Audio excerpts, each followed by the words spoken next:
Good evening, everyone. We want to welcome you to tonight's special meeting of the South Euclid Lyndhurst Board of Education. Tonight being Tuesday, October 13th, we want to call this meeting to order. Mr. Hill, the time is 6:04. Mr. Bloomberg, Present. Ms. Falkenberg, Sure. Sorry. Mrs. Jones, Here. Ms. Lee, Mrs. Ryan. Here. All right, thank you for that roll call. We can go right into item 2, Dr. Reed, with the discussion items. Sounds good. Good evening, everybody, to our work session. We have 2 discussion items tonight. The first one is family and community support, and the second one is COVID-19 reporting requirements. I'd like to welcome Mrs. Bussey as part of tonight's discussion. Her and Assistant Superintendent Melissa Thompson will be discussing some of the work that they do for their family and community support. Mrs. Bussey, as you may recall, a longtime leader in our district, formerly principal of Roland Elementary School, who is now in a new role as a family and community coordinator. So with that being said, I am going to mute my microphone and turn it over to you, Assistant Superintendent and Ms. Bussey, and I will.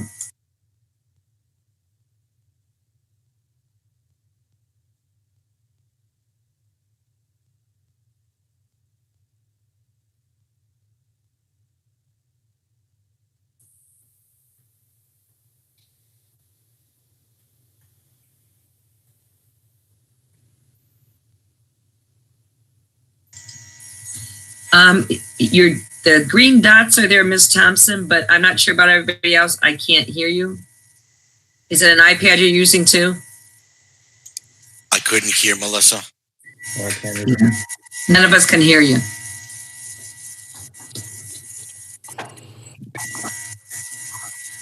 Let's see. Apple is doing something to us today. Yeah. And they're unmuted. They have the 3 dots, but She's same thing was happening to you, Cassandra. You could see that it looked like your microphone was working, but we couldn't hear you. Are you able to hear me? I can hear you, Mrs. Bussey. Yes. Yeah.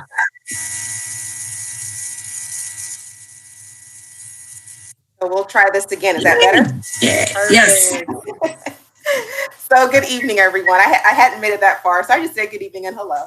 But thank you for this opportunity to just share some updates with regard to what's occurring in student services. I prepared notes to make sure that I stay on point and focused and not just share all the wonderful things that are happening. I get excited, of course, when I share what's going on in student services. So I will be brief and specific. So first, with our school social workers, Shannon Carlson and Rachel Duber, they continue to work with our behavioral health partners during this time to make referrals for our students and families that are needing extra support. And although it will be occurring virtually, we're still on schedule with our school-based partnerships, our community-based partnerships, and our faith-based partnerships. So they will meet virtually. We like to keep our partners in the loop as to what's going on. They're tremendous support to us and for our families. And so that work continues even under our COVID conditions.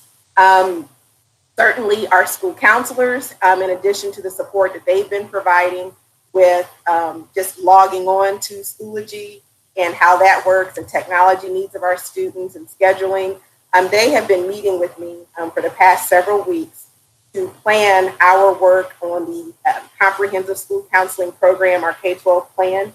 And this includes planning for and being responsive to the needs of our students in, again, this COVID reality.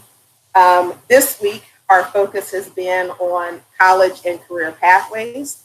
And so Eddie Hall, our college and career pathways coordinator, has been participating in those meetings. We meet as small groups by grade band, so that way we can bring to life and meaningful activities and engagement the career connections framework that the state has with regard to what we should be doing in our district. And so Eddie Hall has been involved in those discussions this week, already this week, and we'll finish the week with Memorial and with Rush. He's already met with Greenview and RK3. Next week, we will be meeting together with our student services team as a collective to address how we are preparing and planning intentionally and deliberately to support our students' return to school-based instruction. So we know that for some of our students, this experience in our district is new because they're new to our district.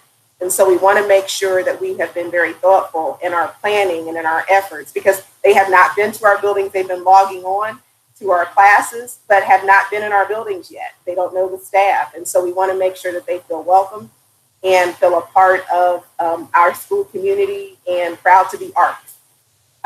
Our home visits have been ongoing.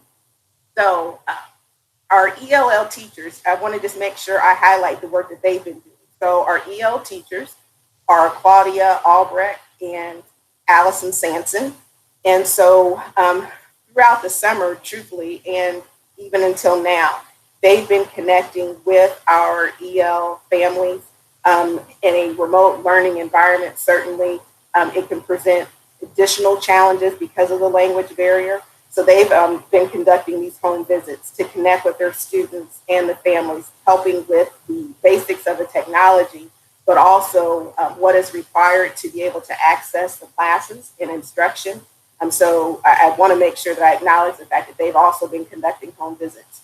Our student services team with Chet Mason, JC Commander, Jerome Jackson, Eddie Hall, Brenda Wilson, they've been following up on the referrals that have been made by the buildings.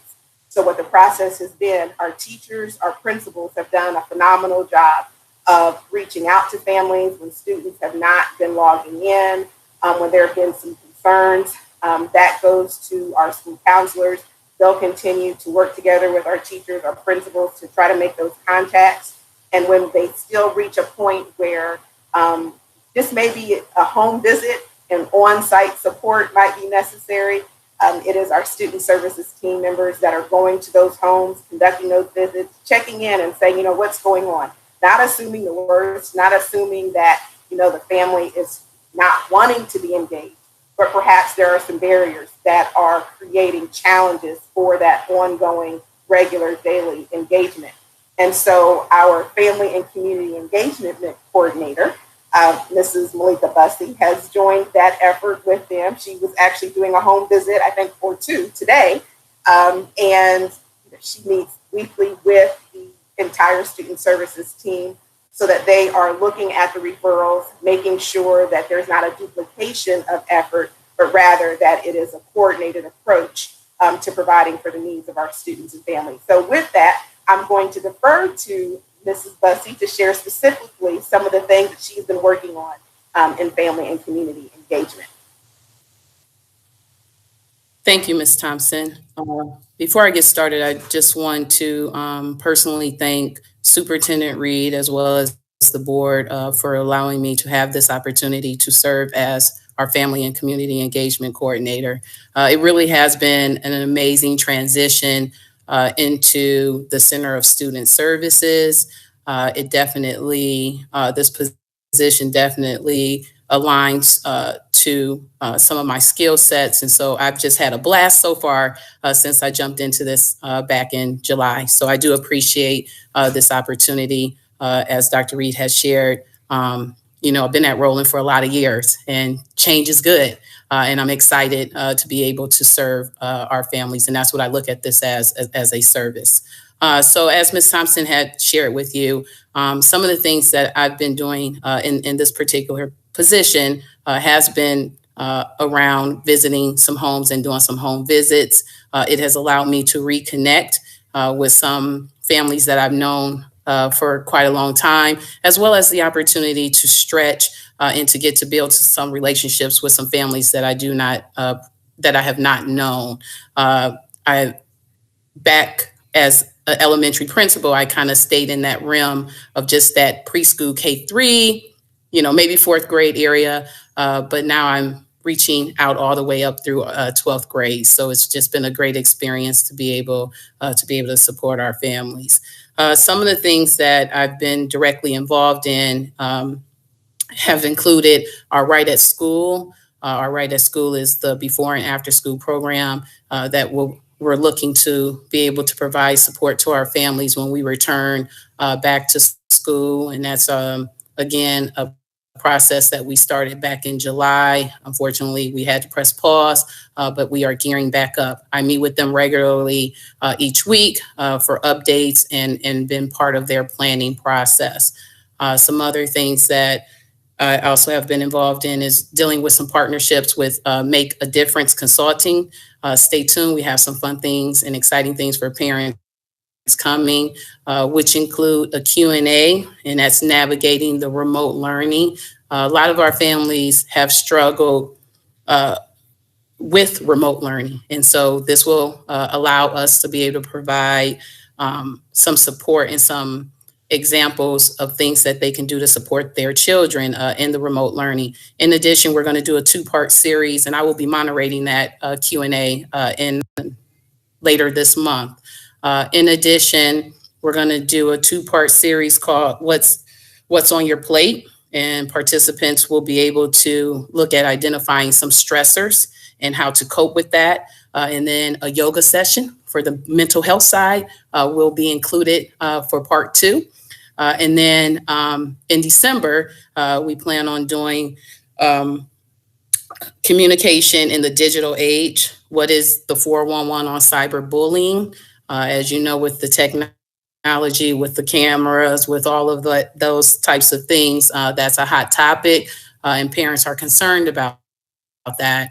So we will be participating in exploring some social media platforms and how parents can kind of manage that and help kids hopefully decrease that particular experience. I don't know if you've had an opportunity to visit our website recently, but I partnered with the South Euclid Fire Inspector, who put together an amazing presentation for Fire Prevention Week. And so that was very exciting as part of our partnerships. And then really just been supporting our parents with some of their technology concerns and needs as we have been navigating the remote learning experience. So that's just kind of a glimpse of some of the things that I've been doing as the Family and Community Engagement Coordinator.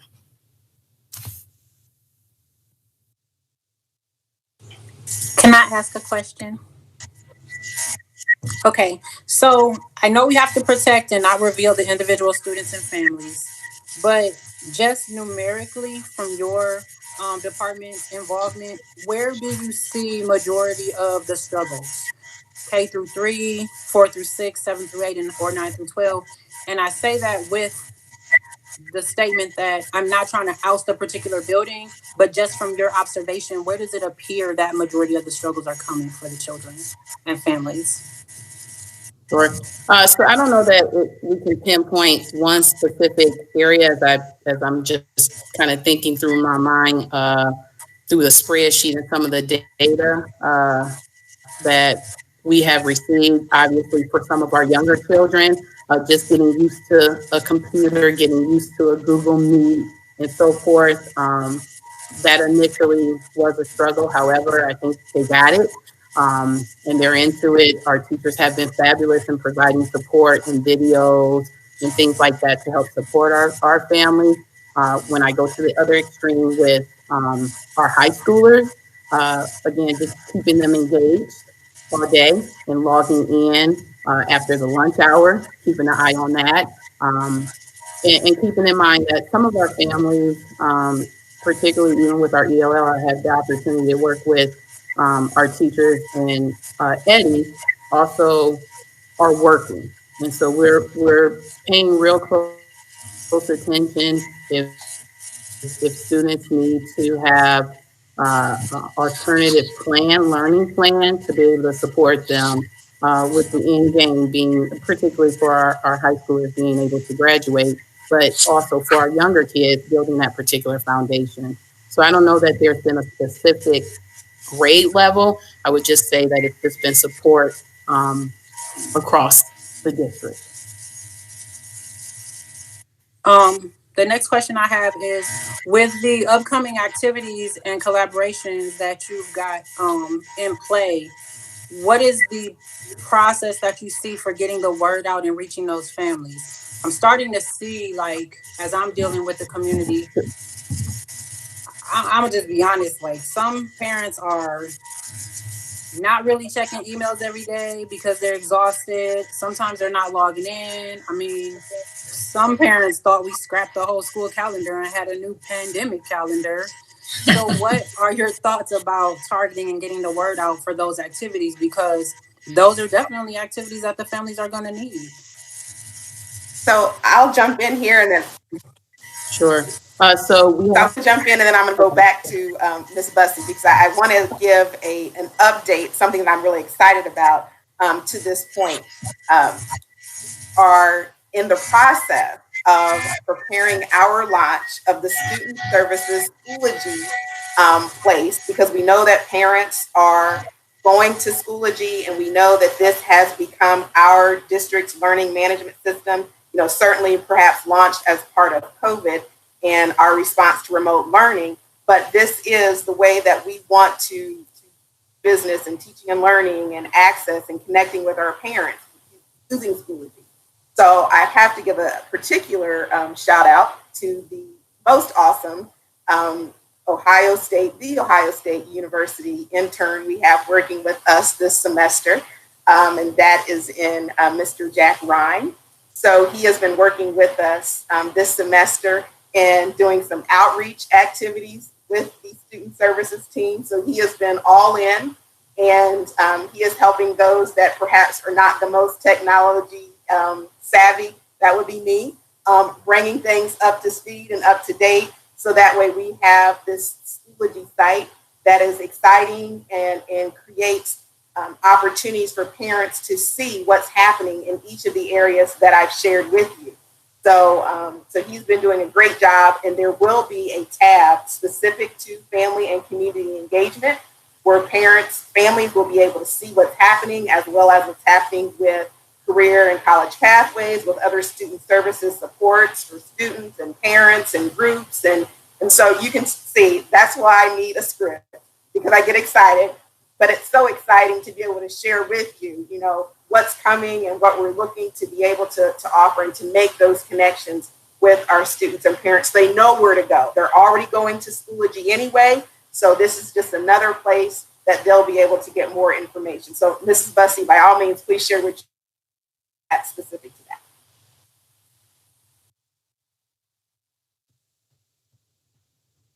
Thanks, Ms. Thompson. I'll just piggyback on that. That's going to be probably the primary place where we're going to put information is on the Schoology page, because that is our platform where our parents are visiting more often than not. So one of the things that I'm fortunate to be able to do is work with our principals, and I've asked, just like I did for the fire presentation, that they put it as an update on their Schoology page.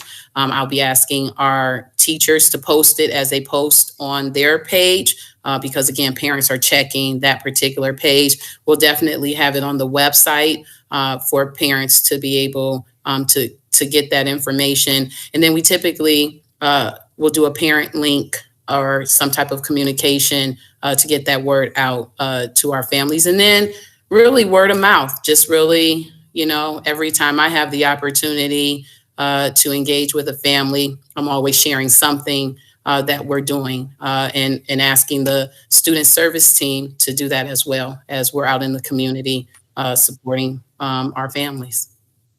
Okay, and then that's my last question.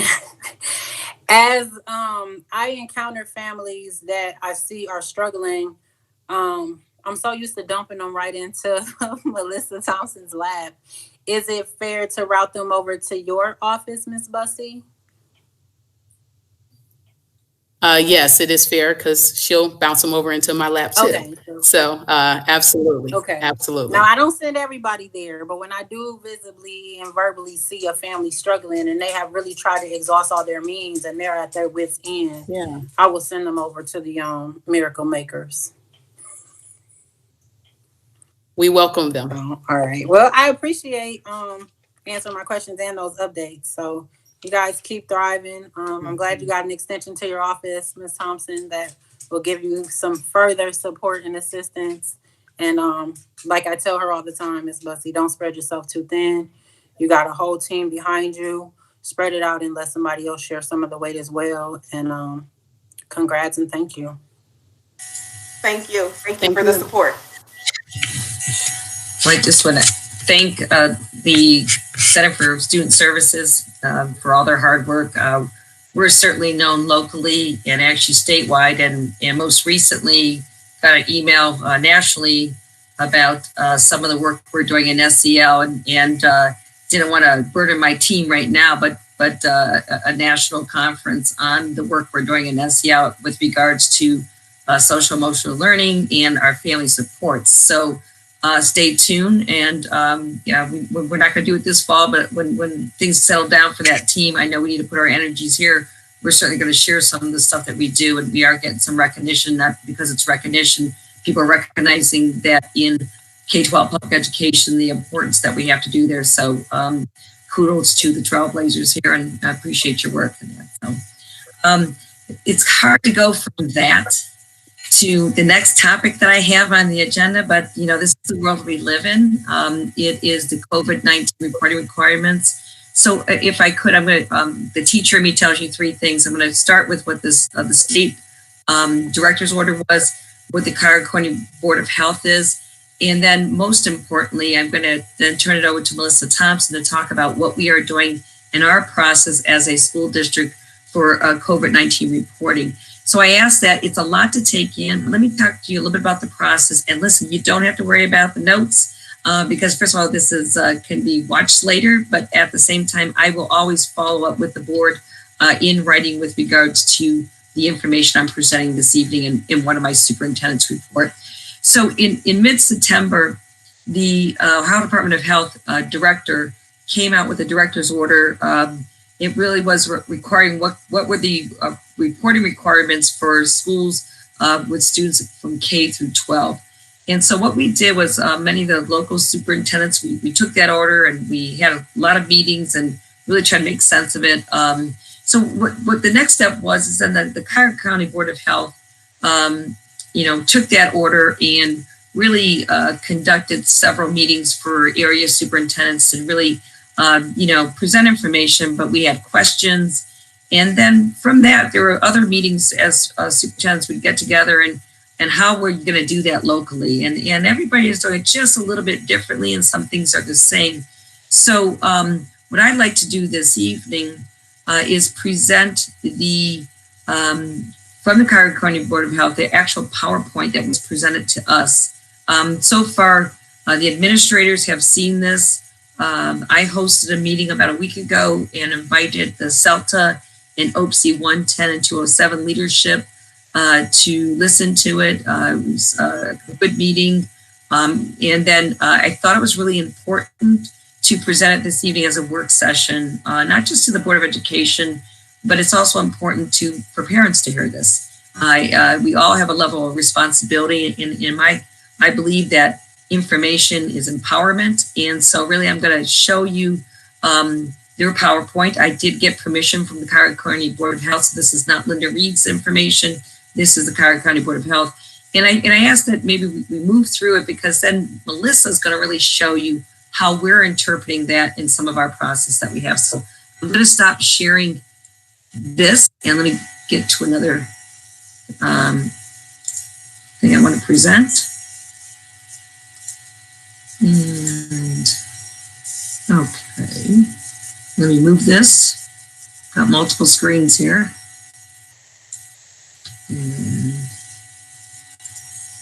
Okay, I'm hoping that you see Cuyahoga County Board of Health PowerPoint. Okay, that's okay. So again, with permission, they allowed me to go over this with folks this evening.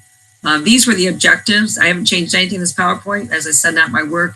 So we're going to review reporting requirements, case management, school management, and review school and health department reporting. Some things we'll move through a little bit more because it's on the county level, and we'll show you what we're going to be doing at our local level. So you can see the first bullet point. They wanted you to designate COVID coordinators. I'm not sure if you're aware of it, but we did designate 2 COVID coordinators. The reason being, when you see the amount of work that goes behind what we have to do, I really felt one person was too much. Melissa Thompson is our coordinator with the for students when a positive case is identified, and then Mr. Miller as the Director of Human Resources is it for our staff.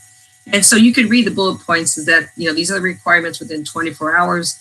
I do want to make a little note there. The question was asked if we were made aware of a case over the weekend, like a Saturday, Sunday, or even at Friday after 5 o'clock.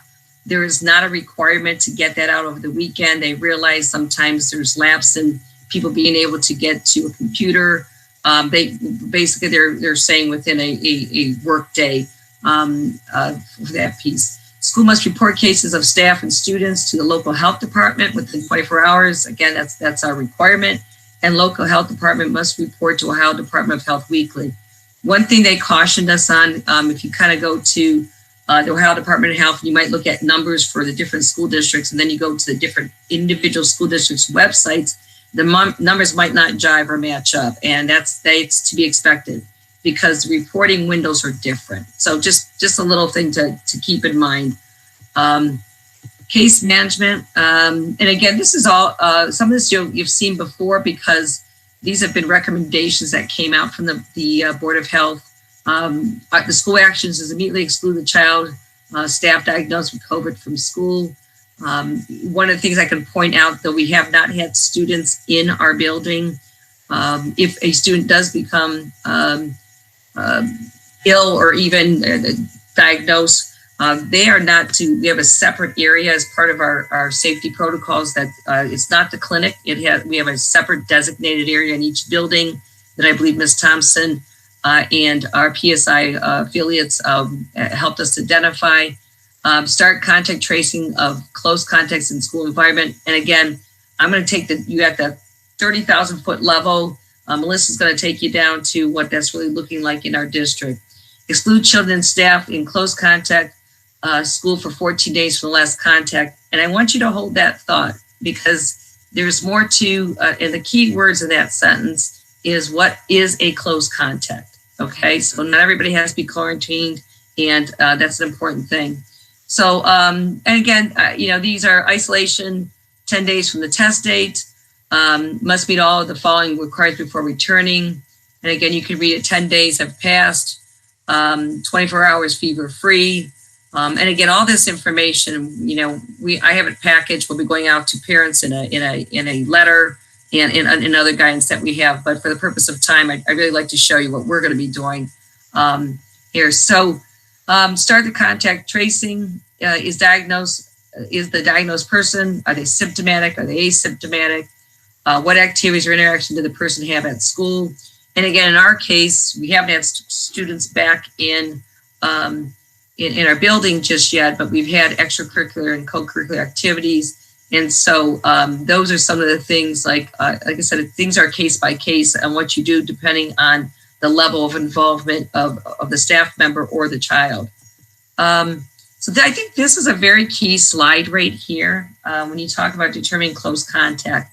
And I am going to take a little bit more time on this slide. Was the diagnosed person in close contact with others? And these are 2 key points that they've really said, that the definition of within 6 feet and 15 minutes or more. And then the period, if symptomatic, 48 hours before started, if asymptomatic, 48 hours before the sample collection date. So here is let me just get a question that I asked here that might illustrate this piece. I know one of the challenges that, as I look at my administrators here, one of my challenges that I've been, and I have not wavered on this, I think the 6 feet apart is very important. A lot of school districts have, and I'm not criticizing their decisions, and this is why I think it's very difficult to compare what's happening. they've gone to 3 feet, maybe because 85% of their population wants to come back to school. And so the only way to accomplish that for X amount of time is to go 3 feet. This is an important piece because the 6 feet, and here's my scenario, if you indulge me. So I wanted an illustration from the Cuyahoga County Board of Health, and I emailed them. I said there are 10 kids in a classroom. They are 6 feet apart, all wearing masks, in the classroom together for a 40-minute session, which is typical. For the most part, they stay 6 feet apart, except when they pass a student to go to the whiteboard. One student is confirmed positive, and these were my questions. Does the entire class, 10 students and 1 teacher, have to quarantine since they were in the room together more than 15 minutes?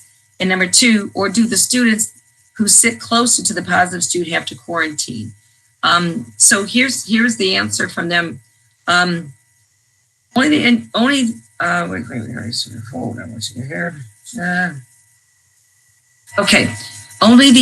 individual who has been closer than 6 feet for 15 minutes or more needs to be quarantined. Again, that's the key point. So if we keep the kids 6 feet apart, one of the things is that that's a key point in whether a person has to quarantine or not. So in this situation, the answer was none of the other students or the teacher would have to quarantine. The one thing to keep in mind, and this kind of gets a chuckle if you want to maybe write this down, but it's a little bit, the one thing to keep in mind, since you mentioned the passing a student to go to the board, if there are ever situations where the close contact is momentarily, but is frequent, you actually need to add up those moments to see if there has been an aggregated of 15 minutes or more in close contact.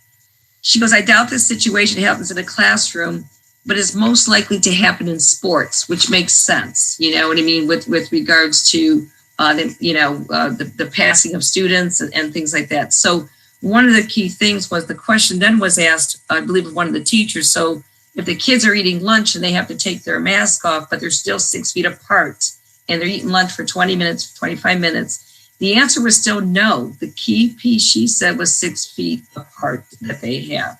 I know, and that, so again, that the close contact. So you might say, well, how are all these other schools having to quarantine?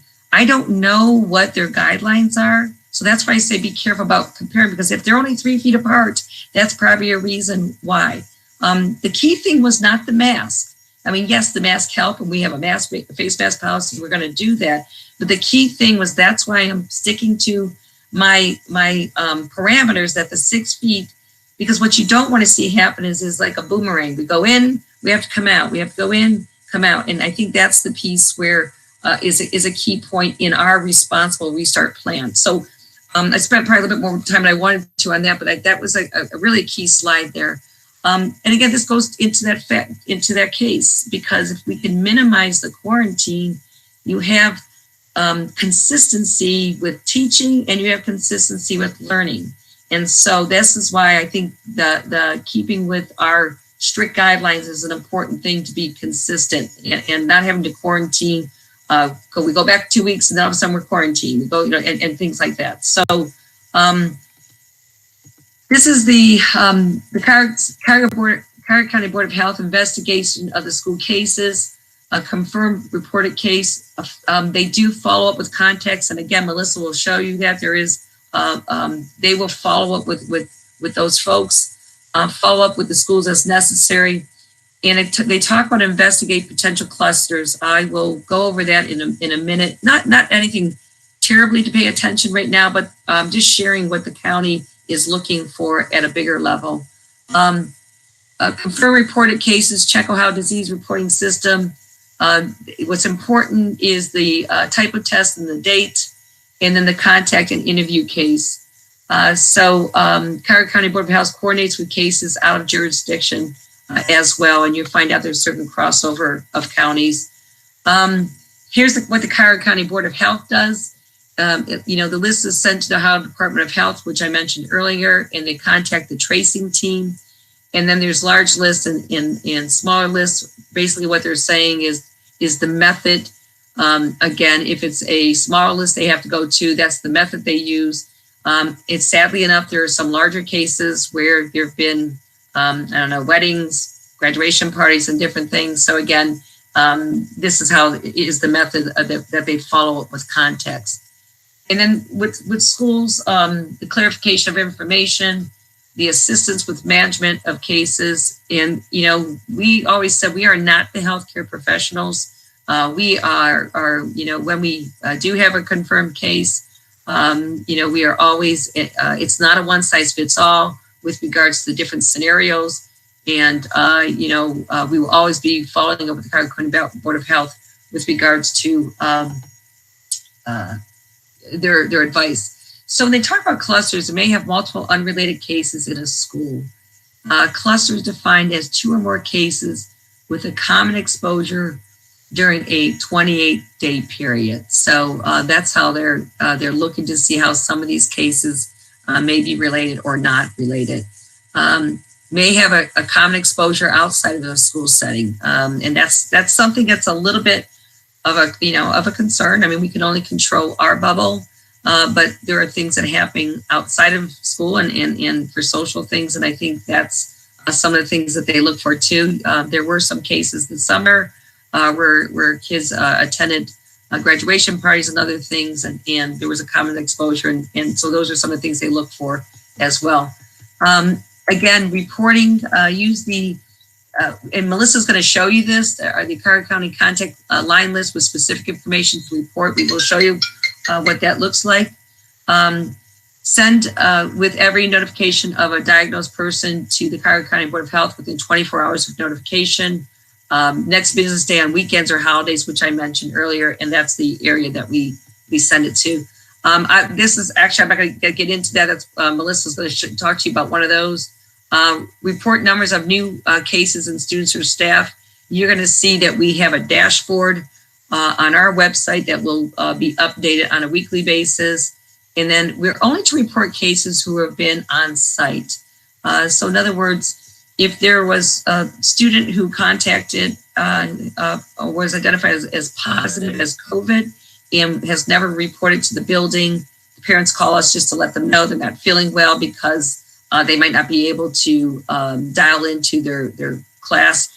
If that child has never been into the building or in contact with anybody from there, we don't have to report it. The only time we do is if that student had maybe been remotely, but had been a part of extracurricular activity. So just, so you might hear things, well, I know so-and-so had it, but if they didn't participate or have any contact, those are not our responsibility to record as a school district.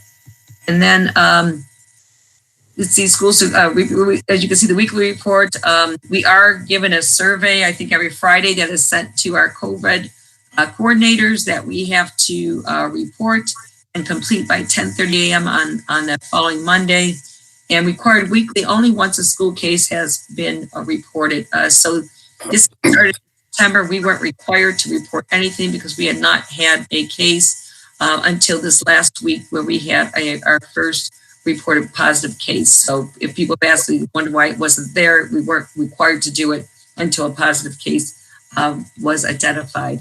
And then I think with that, I will, instead of going questions, what I'm going to do is stop it. And then Melissa has a PowerPoint that really will show everything like I said, I talked about like more on the 30,000 foot level is really going to look at how we are taking our requirements to report cases and as a district. So Melissa, I will give you a moment. I will stop this. I got one question before you start, yes. Ms. Thompson. So sure. When you spoke about you only have to report if the person is in the building. So if you have a student that is fully remote, but they're engaging in sports and practice, does that constitute as in the building? Yes. So if they were only fully remote, and did not participate in any extracurricular activities, and they were tested positive for COVID, we do not have to report that. But if they are fully remote and they participate in soccer or cheerleading and they tested positive, yes, we would have to report that. Yes, because they became in a close contact in a school setting and situation in that case. Yes, thank you for letting me clarify that. Okay, Ms. Thompson. Okay, so I'm working through this.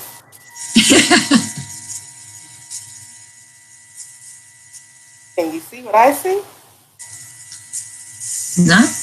No. Yeah. Yeah. Okay. Do you have it as a It's the slideshow. is the Google, is it in like a Google? It is, and it's here. Where's Jack? Hey, you want present now, NC? You might need to log out again. That's being generous and kind, Mr. Cable. I don't know if that's the reason. Down on the right-hand side, the present now button. I have the present now, and I am doing, right, and I'm clicking on this presentation.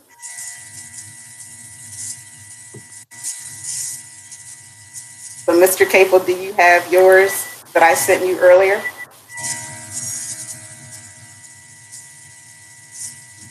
Let me see if I can pull it Of up. course, Miss Thompson. I never. Thank you, always save your Mr. email. Cable. See, really what I'm doing is I'm demonstrating our teamwork and collaboration. So this was all by design because I want you to see how seamless we are and making things work together. It's like, you know, we are just like this team. And so thank you, Mr. Cable.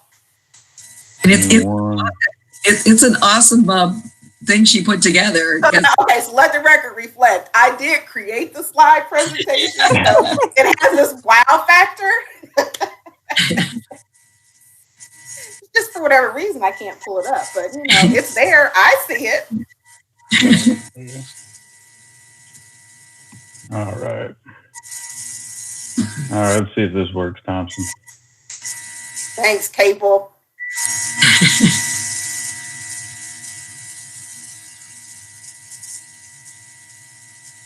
I even practiced, so yeah, I don't know.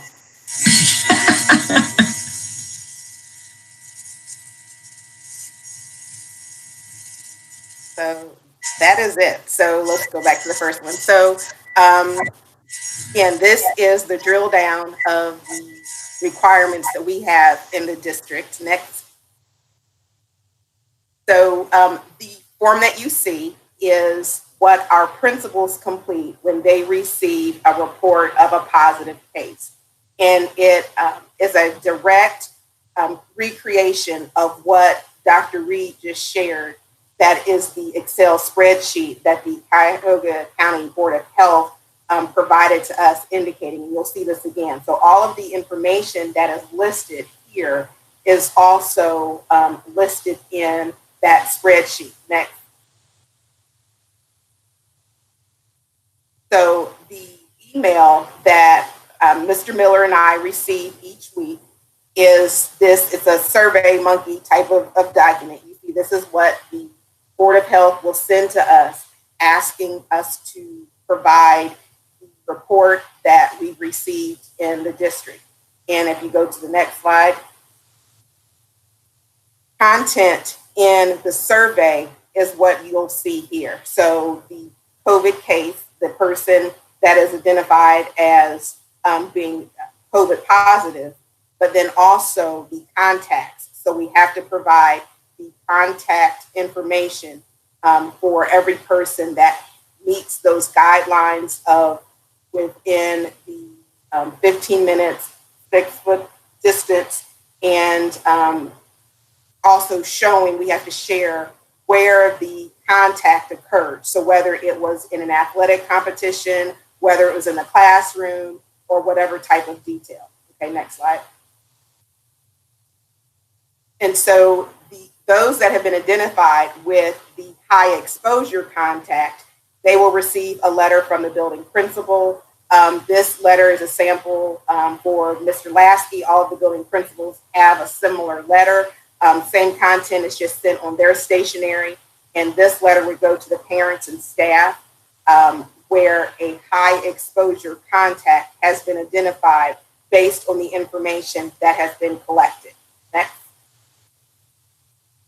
And this notification is what is sent to everyone in the district. So in addition to those that are high contact receiving the letter on stationery from the building principal, this is the email that is sent via parent link to everyone in the school community so that they are aware. And again, this is parent link, so parents and staff will receive it. That is why, and this is my plug, from a student services standpoint, if parents have not updated their information in our back to school gateway, this is our method of communication. This is the way that we're able to notify parents with regard to any updates, any emergencies, and of course, in this case, COVID-19 considerations.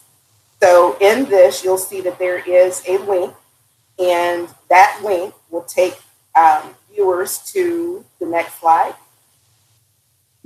Quick question, Melissa. Is there like a 24-hour limit that has to go out, or when do you have to let them know?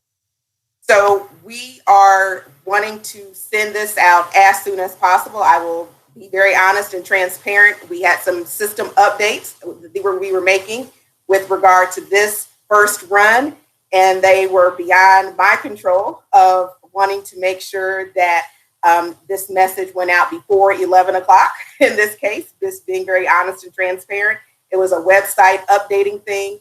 And certainly in this case, we wanted to make sure all the information was updated and correct on our website. We did not in any way want to cause confusion for anyone that went to the site and clicked on the link and the information was not there or otherwise not updated. So we are moving with a plan. This particular notification was designed several weeks ago, so we were ready to press in, but sometimes technology is not on our side. And so we do, again, want to be very, very responsive. And again, it was just one of those things that was beyond the control. Yes. Ms. Thompson, yes. Just for my own clarification, Sure. Is it the intent that this particular email goes out within 24 hours of the district being reported that there's a case? It is as soon as practicable. Certainly, if that is within those 24 hours, I think as Dr. Reed has indicated, the Board of Health allows for that next business reporting day. Sure. Again, we're wanting to move with all speed that we can. And in this case, certainly 11 o'clock on that next business day was much later than what was anticipated.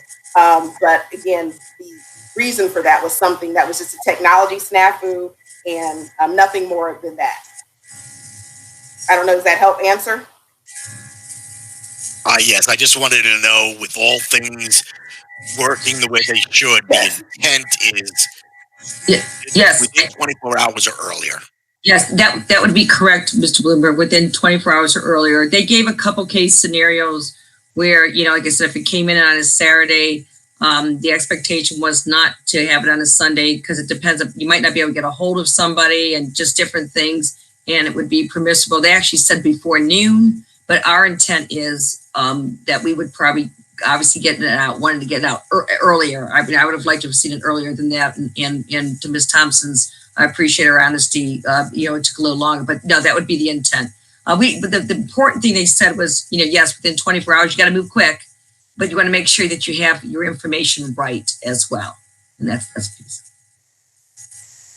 Thank you. So on the dashboard, you'll see that there is a place. So this was the update of making sure it was set. When you have the click here for up-to-date SEL COVID-19 data, the next slide will show you what the viewer will see. It shows information that has been provided by the Board of Health with regard to general practice and protocol. And the next slide, under this information, is the SEL Schools COVID reporting chart. And so this is being updated and, reflecting what our current data is. And to be clear, this was something that we're syncing and it wasn't updating properly. And so we needed to make sure that it was reflective of the true situation in our district. And so, go ahead, I'm sorry. What I wanted to comment on this piece as requirement is, first of all, the director's order was a recommendation to do a dashboard. We had talked about internally, and after speaking with our teachers and everything. So this dashboard is not a requirement. It is a recommendation. So you might go to some dashboards, may feel different things. It's done a little bit differently. So two things that are our requirement is that you have to show the current week and you have to show cumulative. So those are really the two things. You don't necessarily have to break it down. You can break it down by students or staff. Some people don't do that, just do it on a weekly basis. So again, you might see some different things. I just wanted to, we thought the most important thing was to show by building. We have an administration building, and then we have some district employees. So that's, and I apologize for this, but I just want to make sure, because if you go to some websites, it'll look a little bit different, and some may not even have it as well. And Mr. Cable, you can stop presenting because that's the last slide. I will share that to Dr. Reed's point, with regard to our work with PSI and preparing for that exclusive space where if a student or staff member is identified at school in that holding space. In August, we had a meeting on site at each school building with the PSI team and Sally Tibiash, who is our district nurse. Each building principal participated in that site visit, so we walked through each building to identify areas and space. Of course, with us going to remote, we still had those meetings. We did not cancel those meetings. We had the meetings, and we just pressed pause on moving forward, obviously, with the plan, because we did not have students in the building at that point. We ordered supplies, materials, anything that we felt that we needed, also based on PSI's recommendation with regard to the PPE.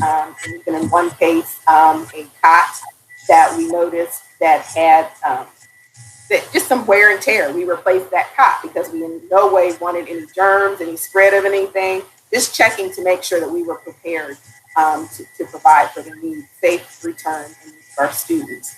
On Thursday, I'll be revisiting this discussion with our building principals as we prepare for the return of students. And on Friday of this week, I have a Google Meet call with our PSI administration as well as Sally Tibiash to revisit our planning and determine if there needs to be a follow-up site visit to make sure we are prepared and ready to go when students are in the building.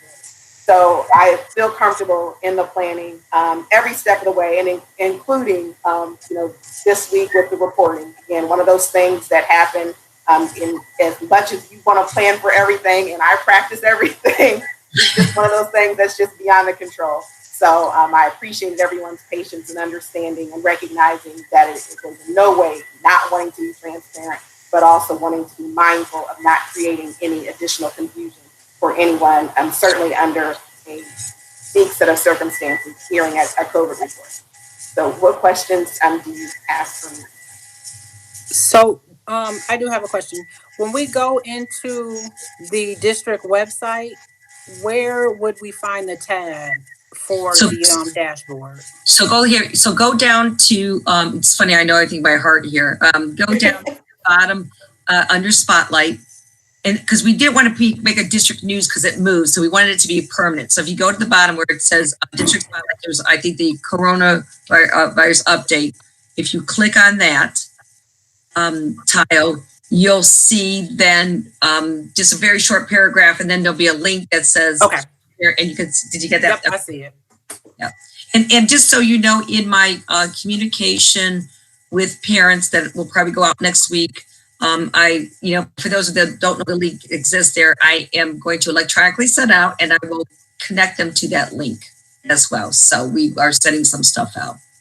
And then I have another question as far as reporting. So a family calls in and says, I'm not sending my kid to school today. I'm quarantining them, but it has nothing to do with the school. Is there a column for reporting where kids might be quarantined or somebody might be quarantined that isn't directly impact from the school? So you're saying that in that case, the family is remote, the student is remote?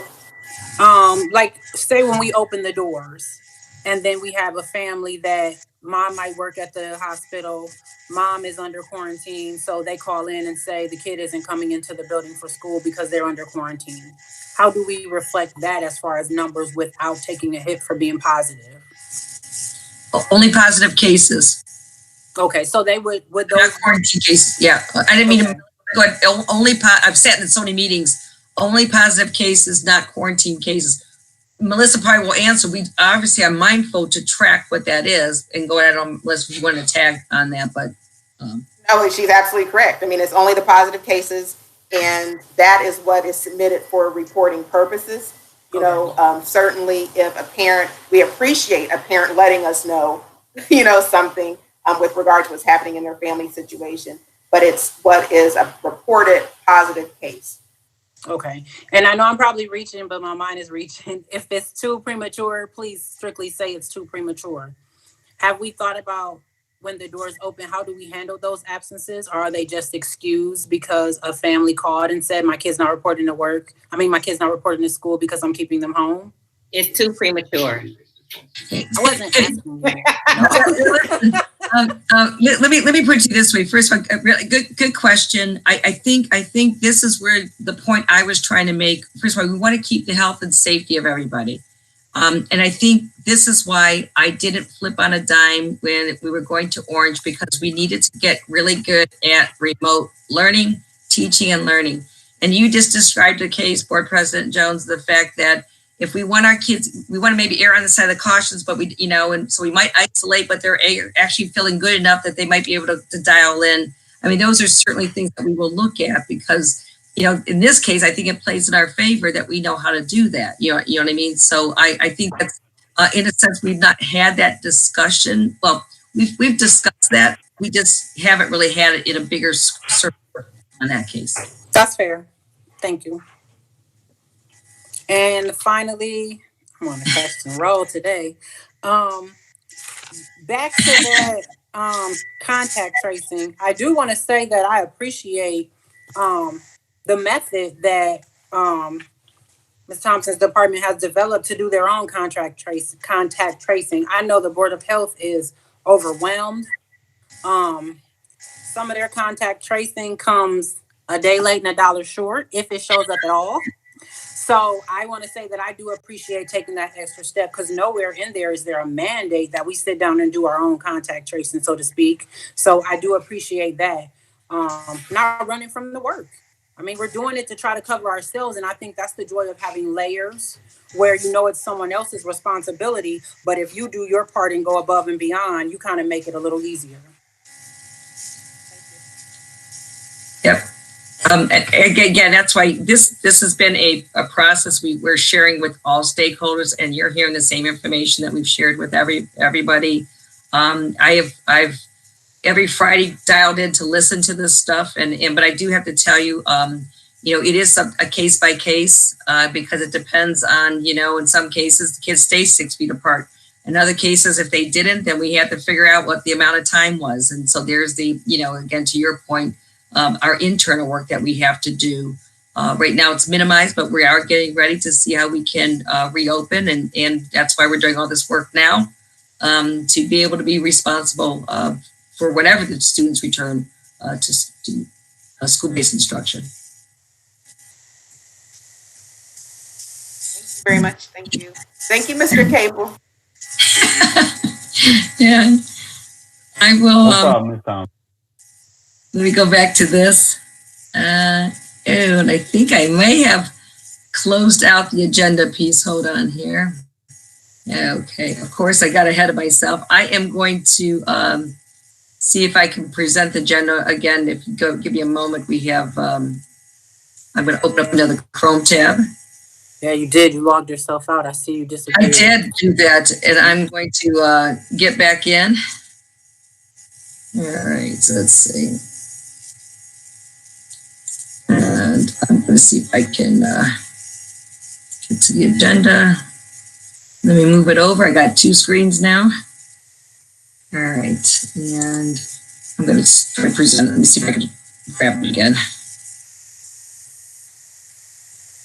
Mr. Caper, you're going to be so proud of me. I found it. I'm getting them there, everybody. I promise. Hey, all right. Do you see the agenda again? All right. What happened is I closed it out, so I had to grab it again on a new Chrome. It's not opening up a new tab. It's opening up a new Chrome. So I've learned. You know what I mean? Yeah. So that concludes our discussion items, and I just want to thank everybody. I know it was a little bit long, but I really felt it was some important stuff. I do want to say before we get on to some of the 2 action items, we are next week, we have a regular board meeting, and on September, as part of my superintendent's report, I am going to allow Mr. Capo and his team to talk about the reopening plans. We have more conversations to be had this week, and that is probably it's going to take a little bit longer. I would say at least 20 minutes, but we thought we wanted to get this in this evening. There's more work to be done as we near the end of the first quarter, and so I want folks to know that we do intend on having that presentation.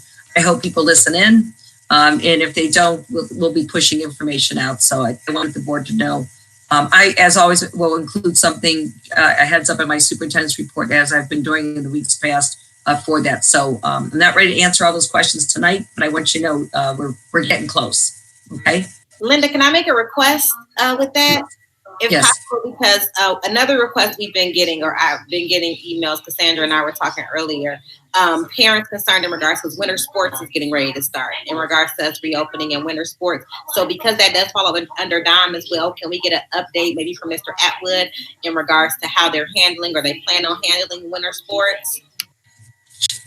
You know, we could do, we'll title it reopening plans, and we'll touch upon the school-based things, and then Mr. Cable can reach out to Mr. Atwood and see what the status is with regards to winter sports. I do, you know, we're going to work through it. It's a little different because it's indoors, and I'm really proud of our coaches and our students, student athletes. We made it through pretty much through a fall season, and that's, so let's see how the winter goes. So we can certainly touch upon that as well.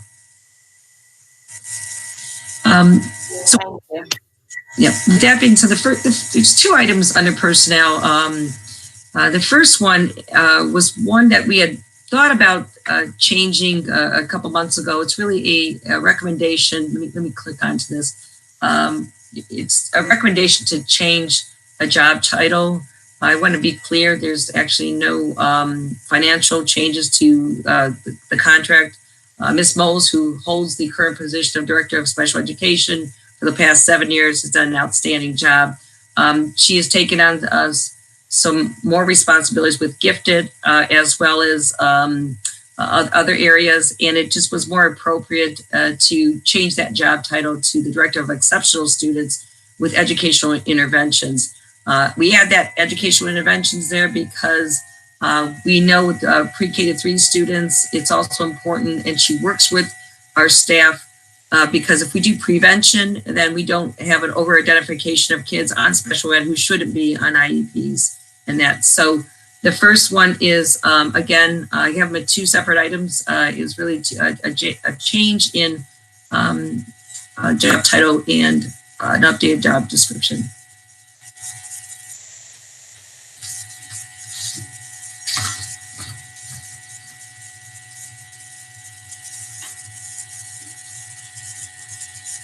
So we need a vote on that before I move on to the second one. I'm sorry, I was on mute.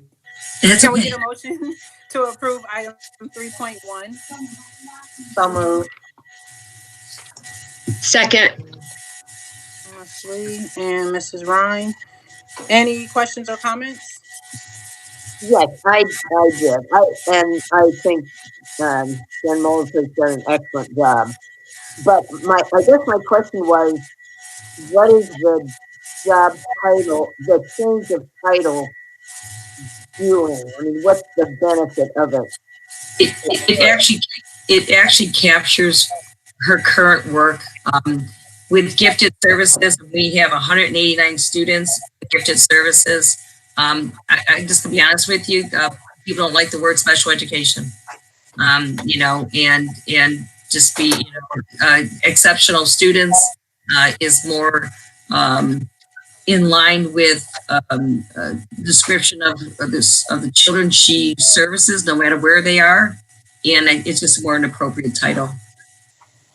So this would be including gifted, the whole realm? Yes, this includes gifted. Yes. Okay, thank you. I do say I always tend to cringe at the Department of Special Ed. I know children have difficulties, but even as a parent, it's hard to accept that your kid might have some difficulties and some deficiencies. And I know a lot of districts, sometimes parents feel stigmatized when they have to refer to that department, and then gifted parents refer to that department are kind of confused. Like, why am I going to special ed? So I've seen a lot of districts change and reflect that department as such, or something of the similarity. And some places don't do this, but I wanted to take a formal process so people don't think that it's a different position. It's actually an evolution of a position. Okay. Any further questions or comments? Hearing none, may we get a roll call, Mr. Hill? Aye. Mrs. Ryan, Aye. Mr. Bloomberg, Aye. Ms.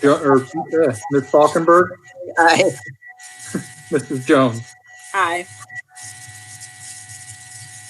All right. 3.2. Now this is a new position, but I would like to give some background to those that are listening besides the Board of Education. First of all, let me just, when I came here, oh my goodness, I started my 9th school year. There were actually 2 individuals who made up the Office of Special Education. Ms. Moles came on board, and I guess for a good 7 or 8 years here, she's been doing it alone.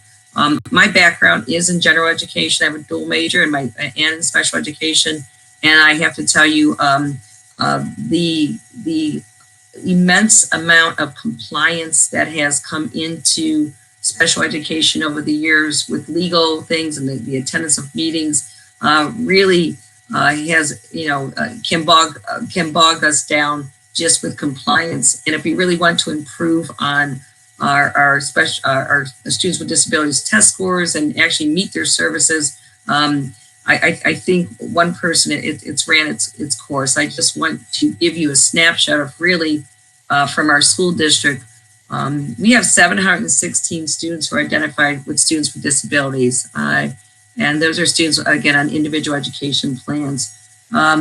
We also have 74 students who participate in either autism or John P. Houston Scholarship. So those are, I don't know if you know that we also have to take care of the non-public as well. That's a responsibility.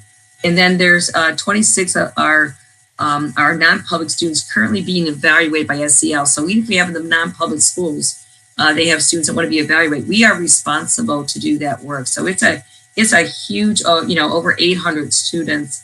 And right now we have 189 students that are receiving gifted services. Now that department's under there. And then we service 124 students on 504 plans. Again, I'm not going to get into the details. It's not a student on IEP, but a 504 plan is a legal document.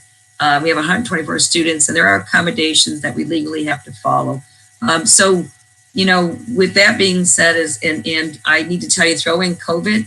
I have a real concern as a educator and school leader that there are a lot of students who weren't in school as much in the spring and different things that we are in need of really having somebody to not just Gemma's out that she's not in the trenches, but she is tied up in a lot of those legal things in the meetings to be able to support building level teachers and students and programs. And so this is actually a position that's supported by federal dollars. I think that's another key point.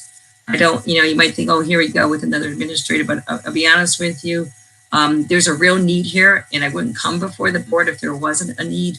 And this is because of it being exceptional students and instructional initiatives, we are able to pay Title I dollars and IDAB, which is special ed dollars. So this is not a burden, I guess you could say, on the general fund. This is federal dollars that we have to use, and this is an appropriate use for them. I feel the supports are needed there. The question may become, and I'd like to always just get ahead of things.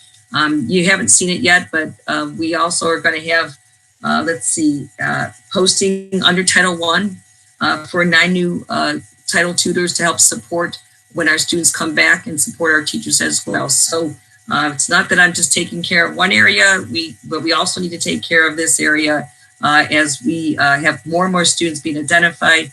And again, I'm going to also say, if we don't start to look at benchmarking where some of our students are at, what we don't want them to do is be identified as a student with a disability when really they've had a need intensive intervention and they have gaps in their learning. And again, I don't know whether, Ms. Moles and I have talked, Ms. Moles, I don't know if I need to elaborate on anything else on that piece, but, did I capture some of the things as what we discussed?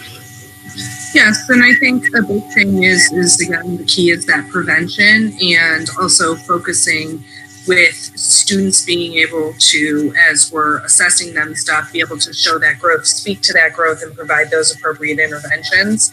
We're trying, we've got new curriculum in place and stuff, but we need somebody who really has that eye for detail and can focus on the curriculum piece while, we're still managing the compliance and staying legal so we keep our funding.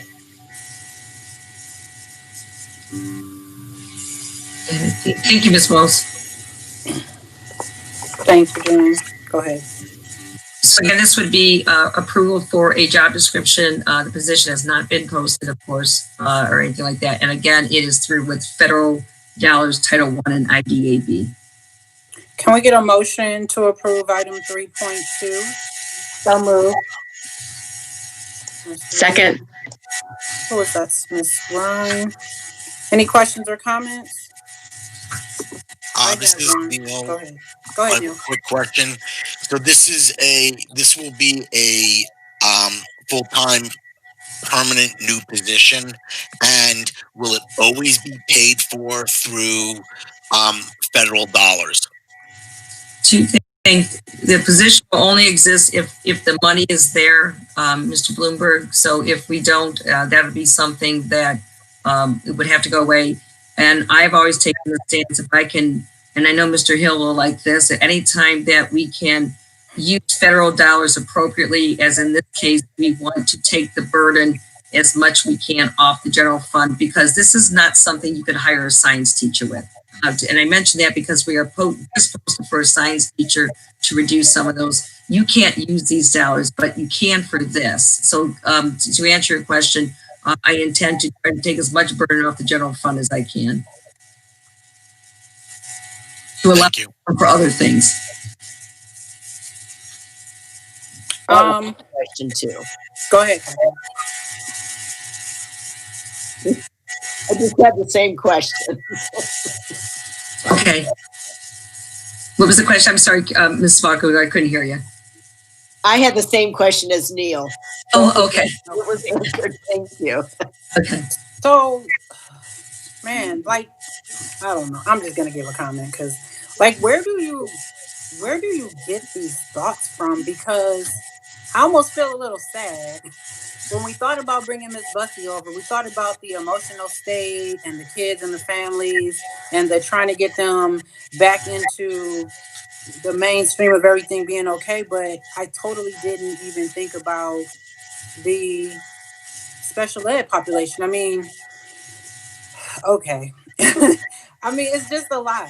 And I'm just thinking now that the degree of kids that are going to be behind because they just couldn't grasp online learning, or because they are deficient because they haven't been in front of a teacher for so long. And I think we were just talking a couple months ago how well, I know I said, I'm not going to speak for everybody else. I said what I am not going to sit back and see happen is a percentage of kids that are at a deficit because of the lack of providing be labeled with a special ed label. So I just want to say, good job at thinking about a coordinator, because you got the emotional and family engagement piece, But what about the instructional initiatives and the exceptional student piece? So, I mean, I just didn't think about that. Well, I appreciate what Miss Mo's comment, but and here's the thing: it's not that Miss Mo's can't. We got to remember again, when you have so much compliance and legalities going on here, you have to do that. And if you look at the job description, we talk about, I'm not getting into the educational jargon, but the tier 2, tier 3, and then so we see this person who allows to be able to go into the building level, look at the data, and if you look at some of the qualifications we're looking for, we want someone who knows to be able to look at data and what type of interventions, because what I don't want to see, and again, I told my background is general ed, but it's also special education.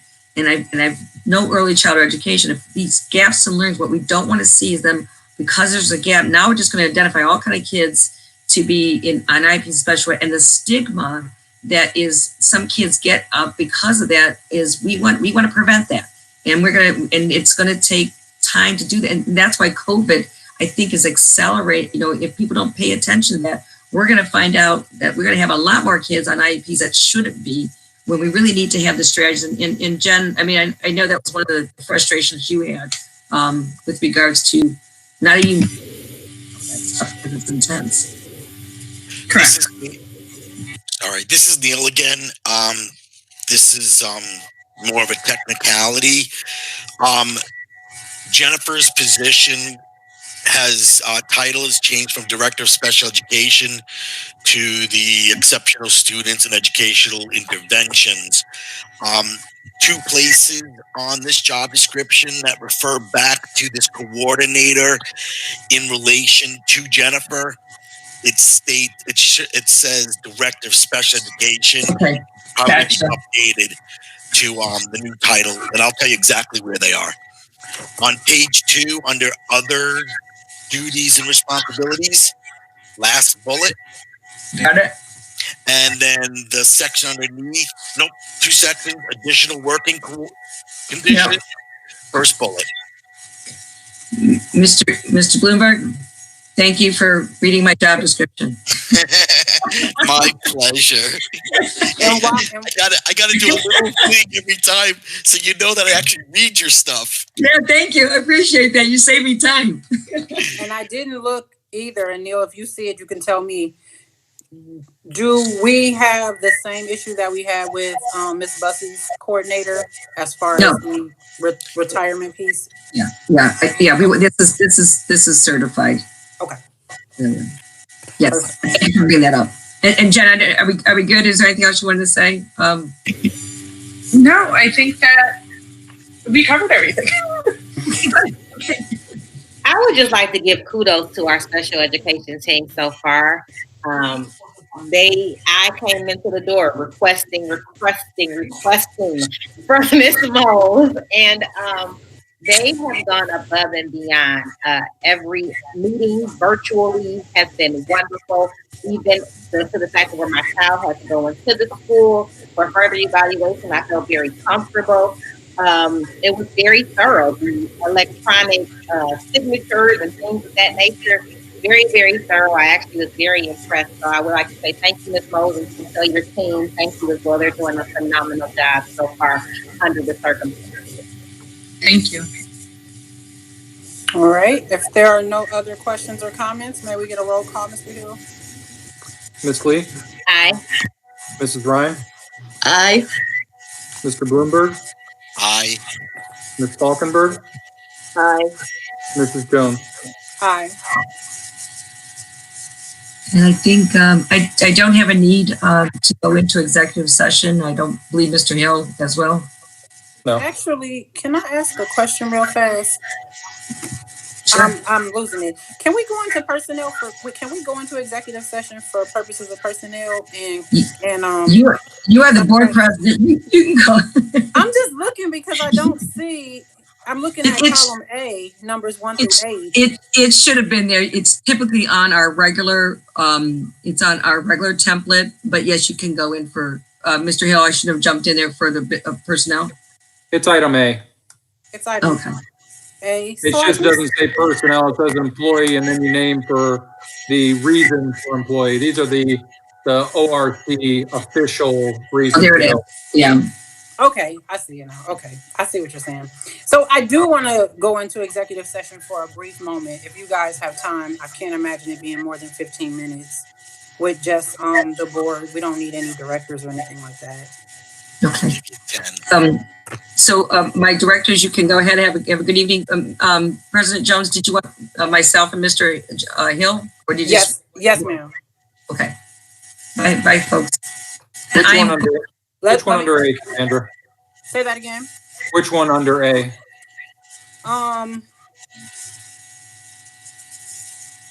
There's A. Like A. All encompassing? 1 through 8? I mean, probably. We're still live. Employment. Yeah. Let me know we gotta declare why we're going into public session. Executive session. So I want to make a motion to go into executive session for purposes of personnel, employment, and actually property too. It would be property one. Cassandra is the one we want to go. We wanted to go. So B. It would be B as well. Oh no, because we're not considering person. No. Can it be Z? Confidential information related to marketing plans, specific strategies, production. That or it can just be E. Okay. We do E too. Okay. Can we get a motion to go into executive session for matters of required to be kept confidential by federal law or rules and state statutes? Just for those that are listening, we will not be taking any board action in this session. Okay. Let me know, Mr. Hill, when you want me to stop streaming. Do you have to take a motion? Yes. Yeah, we just got to take a motion, a second, and a vote. Second. Ms. Lee and Mr. Bloomberg. Okay, it is 7:26. Thank you all for joining us this evening. Stay tuned and come back next week. Roll call. Aye. Aye. Aye. All right. All right, here we go. Let me stop streaming.